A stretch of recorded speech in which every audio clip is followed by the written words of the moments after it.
شاګرد د خپل استاد نه لوی نه وي او نه نوکر د خپل مالک نه. د شاګرد دپاره دا کافي ده چې د استاد په شان شي او نوکر د خپل مالک په شان. که د یو کور مالک ته بالزبول ویلی شي نو د هغه د کور کسان به د دې نه په خراب نوم یاد کړي شي. نو د هغې نه یره مه کوئ، ځکه چې داسې پټ څیز نشته چې ښکاره به نشي او نه داسې پټ راز شته چې هغه به ښکاره نشي.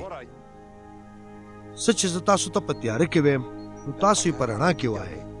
څه چې تاسو ته په غوږ کې وویلی شي هغه تاسو د چت د پاسه په چغو وایئ.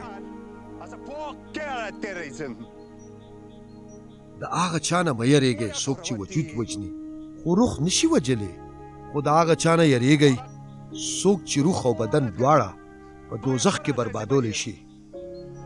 ولې دوه چنچړې په یوه پیسه نه خرڅېږي څه، خو بیا هم ستاسو د پلار د رضا نه بغیر یو هم په ځمکه نه راپرېوځي. خو دا چې ستاسو د سر ټول ویښته هم شمېرلی شوي دي نو بیا مه یریږئ، تاسو د بې شمېره چنچړو نه زیات قیمتي یئ. هر څوک چې د خلکو په وړاندې زما اقرار وکړي زه به په اسمان کې د خپل پلار په وړاندې د هغې اقرار وکړم، خو هر څوک چې د خلکو په وړاندې زما نه انکار وکړي زه به په اسمان کې د خپل پلار په وړاندې د هغه نه انکار وکړم. تاسو دا خیال مه کوئ چې زه ګنې دنیا ته د امن راوستو دپاره راغلی یم. نه، زه د امن راوستو دپاره نه خو د جنګ دپاره راغلی یم. زه دې له راغلی یم چې سړی د خپل پلار خلاف شي، لور د مور او انګور د خواښې او د سړي دشمنان به د هغه د کور خلک وي.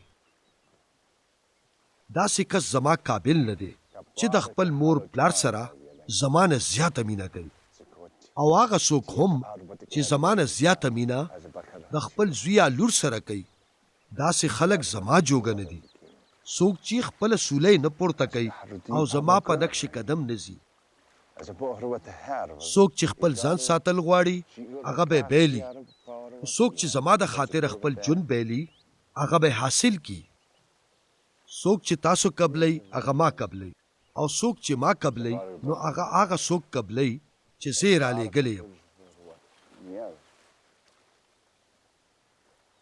هر هغه څوک چې یو نبي د نبي په نوم قبلئ هغه ته به د نبي اجر ملاویږي، او هر هغه څوک چې یو صادق د صادق په نوم قبلئ هغه ته به د صادق اجر ملاویږي.